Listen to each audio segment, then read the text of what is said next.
안녕하세요. 쉽고 빠른 세무 꿀팁을 전해드리는 세무사 절세왕 조절세입니다. 이번 세법 개정안이 발표되기 전부터 세무업계에서는 증여재산 공제금액 확대에 큰 관심을 두고 있었는데요.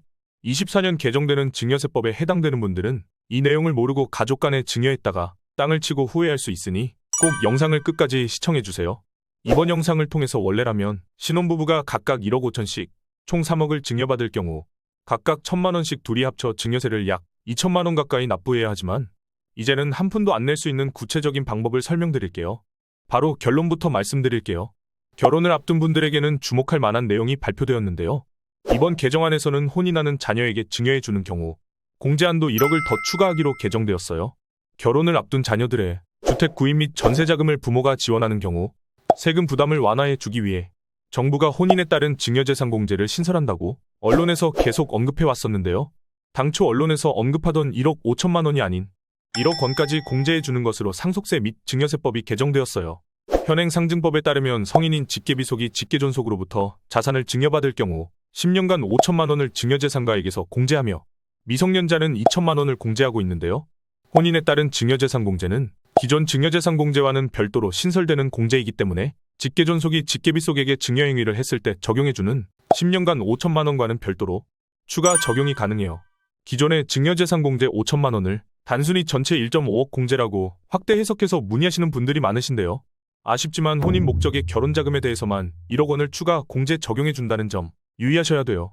혼인 증여재산 공제 적용을 위해서는 반드시 아래의 요건을 충족해야 돼요.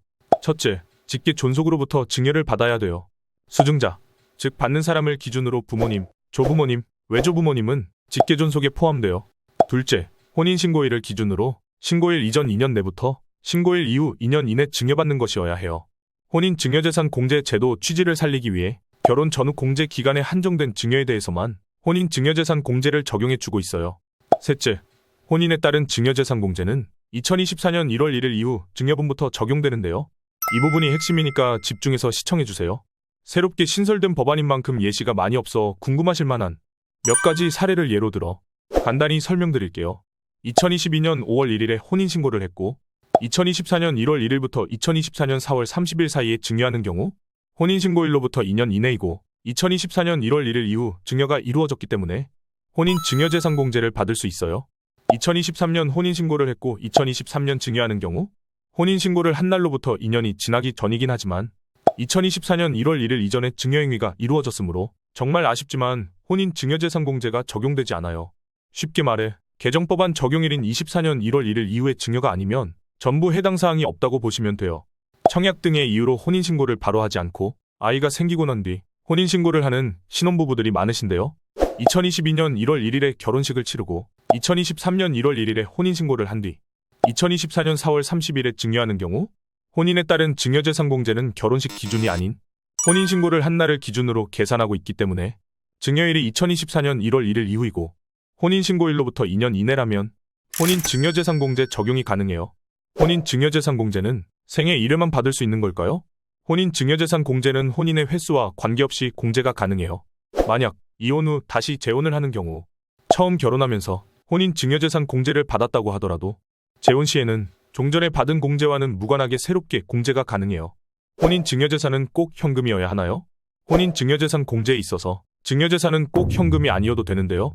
결혼자금의 유형, 결혼비용의 사용이 다양하고 복잡하기 때문에 용도를 일일이 규정할 경우 현실적으로 적용이 어려워서 재산 유형에 제한은 두지 않고 있어요. 다만 부동산 등을 저가로 양도하는 경우 발생하는 증여가액은 혼인 증여재산 공제를 받을 수 없으니 주의하셔야 해요. 부모님한테 받아야지만 혼인 증여재산 공제를 받을 수 있나요? 직계존속에는 부모님뿐만 아니라 조부모님도 직계존속에 포함하고 있어요. 혼인신고를 하면서 조부모님으로부터 결혼자금을 증여받아도 혼인에 따른 증여재산 공제를 적용받을 수 있어요. 간혹 부모로부터 1억, 조부모로부터 1억, 합해서 2억까지 공제를 받을 수 있냐고 묻는 분들이 계신데요. 직계존속으로부터 증여받은 금액 중 1억 원 한도 내에서 증여재산 공제가 적용된다고 규정하고 있기 때문에 부모님과 조부모님 합쳐서 1억까지만 공제가 가능하니 참고하시길 바랄게요. 만약 증여 후 혼인 증여재산 공제를 적용받은 뒤 2년 이내 혼인신고를 하지 않으면 어떻게 될까요? 먼저 재산을 증여받고 증여일로부터 2년 이내 혼인신고를 하지 않은 경우에는 증여일로부터 2년이 되는 날이 속한 달의 말일부터 3개월 이내에 증여세 신고를 하고 증여세가 과세되어 혼인 증여재산 공제 후 혼인신고 이전에 남녀가 혹시나 헤어지게 되면 3개월 이내 증여자에게 반환 시 증여가 없던 것으로 보고 증여세를 납부하지 않아도 돼요. 혼인 자금으로 증여를 받고 증여재산 공제를 받은 경우 증빙도 갖춰야 할까요? 신혼부부가 증빙 자료를 보관하고 제출하고 과세관청에 전부 신고해야 할 경우 납세 협력 비용이 과도한 점을 감안해주고 있기 때문에 자금에 대한 증빙을 따로 갖추지 않아도 돼요. 마지막으로 이번 개정안에 대한 꿀팁 하나 알려드리도록 할게요. 청약이나 대출 등으로 자금이 필요해서 부모로부터 결혼 전 금전을 받은 뒤 당장에 아이 계획이 없어 혼인신고를 늦추려는 신혼부부에게 해당되는 방법이에요. 증여 가능한 시기를 혼인신고일 기준 이전과 이후 2년까지로 규정하고 있기 때문에 증여를 받으신 후 2년 이내에 혼인신고를 하지 않으면 증여세가 과세되는데요. 부모로부터 자녀가 자금을 받을 때 차용증을 작성하고 2년 이내에 부득이한 사유로 혼인신고를 하지 않더라도 2년이 지난 이후 혼인신고를 진행한 다음 해당 차입금을 증여로 전환하는 경우에도 증여로 전환되는 시점부터 증여일로 계산되기 때문에 혼인에 따른 증여재산 공제를 적용받을 수 있어요. 부모에게 갚을 채무를 갚지 않는 조건으로 당사자끼리 합의해서 채무를 소멸하는 것도 소멸되는 시점에 발생한 증여에 해당하고 증여자금의 용도를 제한한다고 하지 않았기 때문에 가능한 방법이에요. 이번 영상은 여기까지예요.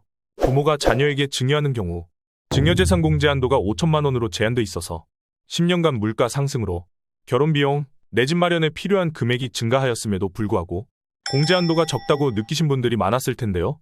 신혼부부가 각각 1억 5천만 원씩 증여를 받아 총 3억까지 증여세 부담 없이 증여를 받게 된다면 부담스러운 결혼비용에 대해 분명 도움이 될 거라고 생각해요. 개정 이전이라면 1억 5천씩 부부 합쳐서 3억에 대해 증여를 받는다면 증여세가 각각 1천만 원이 발생하는데 둘이 합쳐서 2천만 원의 증여세를 아낄 수 있는 거니까요.